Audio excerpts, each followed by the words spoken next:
Je suis ici à Medjugorje, sur la colline les apparitions, et je suis avec, comment tu t'appelles ça? Et je m'appelle Rosa de Jessie, je suis de Pérou, péruvienne. Oui. Et je suis ici à Medjugorje un mois et je vais rester jusqu'à Pâques. Et comment tu sens, quelles sont tes expériences ici à Medjugorje? Alors, vraiment, je sens le ciel sur la terre. On m'avait dit cet lieu, c'était vraiment c'est un lieu de paix. Et je peux le constater parce que je vois que vraiment il y a quelque chose de surnaturel, mais dans la foi aussi je sens que c'est la Vierge Marie, qu'elle est là. Et tu es catholique. Ah, bien sûr. Je vois que tu es une sœur heureuse. Il y a beaucoup de gens ici qui cherchent leur vocation. Oui. Et qu'est-ce que tu dirais à eux? Comment on peut rencontrer sa vocation de sacerdocio ou de sacerdote, de sœur catholique, de père, famille, mère de famille? Alors, c'est vrai que l'homme est toujours en recherche d'être joyeux, d'être bienheureux sur la terre. Et on cherche. Je peux dire, on est un peu comme Saint Augustin, on cherche toujours dehors. On va pour chemin des fois équivoqué, c'est dit. Et mon expérience, c'est de trouver vraiment les chemins dedans de soi-même. Et c'est vrai que la foi t'ouvre tous les chemins vers Dieu. Et seulement je peux le dire à les jeunes qui cherchent la vérité, que la vérité c'est Jésus. Et si tu pries pour la main de Marie, notre mère, tu vas trouver le vrai chemin, tu vas trouver la vraie lumière et tu vas être joyeuse déjà ici. Oh, incroyable, ça se voit aux yeux, tu vois. Et je vois, tu as le rosaire ici, tu pries le rosaire. Oui, mais oui. Pourquoi tu le pries? Parce que si ça dépend de moi, je dis, il y a plusieurs choses qui m'attirent dans le monde aujourd'hui. C'est plusieurs choses que je peux faire. Et j'ai l'expérience d'avoir qu'à travers les chapelets, les rosaires, le chapelet, exactement. oui, je trouve Jésus, je trouve le chemin pour grandir dans la foi. Et pour rester au pied de la croix comme Marie, c'est tout. C'est sûr que si dans les chemins, tu vas trouver toujours la souffrance, tu vas trouver toujours la croix. Mais avec les rosaires, on peut trouver aussi la paix dans son cœur pour traverser toute situation dans la vie. Et tu as fait la même expérience que la souffrance t'a fait venir plus près de Dieu? Oui, au début, c'était un peu la lutte de dire pourquoi. Pourquoi ça passait, pourquoi moi. Mais j'ai trouvé vraiment qu'à travers de la souffrance aussi et à travers de la prière, tu peux trouver les vraies questions. Ça veut dire que tu vas trouver dans ton cœur la paix de ce que tu as vécu de difficile. Wow, incroyable comme tu dis.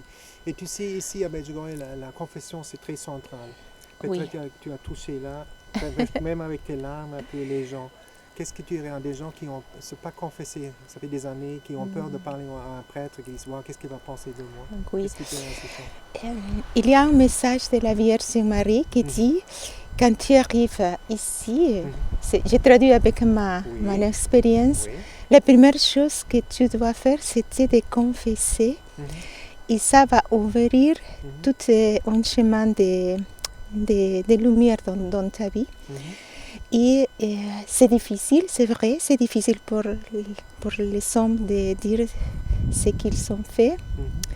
Parce que des temps, c'est des choses mauvaises, c'est des choses difficiles, oui, comme ça. Mais je trouve que Marie, si elle dit ça, c'est parce que c'est pour pouvoir expérimenter la miséricorde de Dieu. Parce que nous avons un Dieu qui nous aime, nous avons un Dieu qui est plein de tendresse et ne nous juge pas comme les hommes. C'est de trouver les bras ouverts dans les confessions. Mais tout se passe dans ton cœur, dans la foi aussi, hein? Mais d'être ouvert pour trouver Dieu dans la confession. Il s'est pardonné. Quand le Père te dit je te pardonne, au nom du Père, du Fils et du Saint-Esprit, on va comment dire, expérimenter que le poids dur qu'on a derrière nous va disparaître. Et ça commence vraiment notre libération. Et tu as eu un moment de renaissance dans l'esprit, dans ta vie? Quelque chose de spécial qui s'est passé? Oui, c'est vrai que je suis née dans un pays catholique. Il y a le renouveau charismatique dans les groupes de prière. Et c'est là qu'on a reçu l'effusion du Saint-Esprit. Oui. Et ça, je peux dire, c'est une explosion de joie et c'est une explosion de louer, chanter le Seigneur avec l'Esprit Saint surtout. Et c'est là que ça a commencé ma vie, c'est sûr, depuis que j'ai eu 17-18 années. Et je suis aujourd'hui... C'est catholique dans la communauté des béatitudes? Oui, dans la communauté des béatitudes. Tu peux dire quelque chose sur la communauté? Quelques mots, s'il y a quelqu'un qui est intéressé par ton charisme? Oui, la communauté des béatitudes accueille tous les états de vie, frères, prêtres, sœurs religieuses aussi, et aussi des couples mariés. Donc il y a les 3 branches qui ont, avec la grâce de l'Esprit Saint, on essaye de vivre la communion dans les 3 états de vie et de vivre avec l'Esprit Saint, avec... Jésus dans le sang? Oui, Jésus doit être le sang, c'est sûr, mais de vivre ensemble comme peuple de Dieu. Et avec la grâce de Dieu, avec d'un côté la main Marie, côté la main de Jésus, aussi... venez et voyez. Nous sommes heureux quand même de vous accueillir à tous. On est par tout le monde un peu. Et on est comme ça. Super. Et qu'est-ce que tu peux dire que Jésus a fait dans ta vie? Il y a quelque chose de spécial qui a changé dans ta vie? Oui, je crois la façon de voir l'Église aussi, comme notre mère. Et de voir que tous les peuples de Dieu, tous les continents, tous les pays, et nous avons un même Dieu, un même foi, et même Marie aussi, la même maman, et aussi tous nous sommes des frères et sœurs. Super. Et à la fin, qu'est-ce que tu as aux gens pourquoi ils devraient peut-être une fois venir à Medjugorje?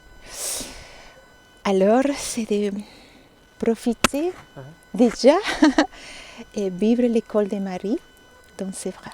C'est une école ici, non? Oui, Merci. exactement. Merci pour cette belle entretien.